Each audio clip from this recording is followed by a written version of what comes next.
nặng quá ơi, nước nặng vào ơi, hết nặng quá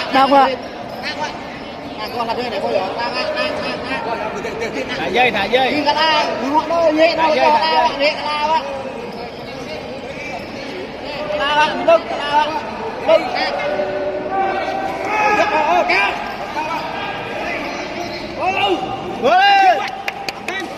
vô lên, giật đâu, một kẹ giật không.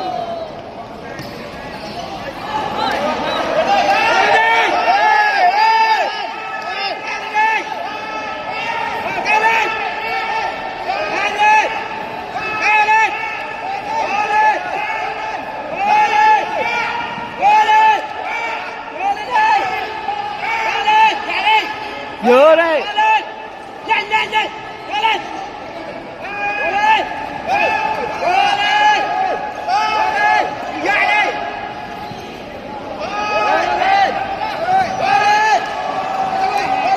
Đấy. Chạy.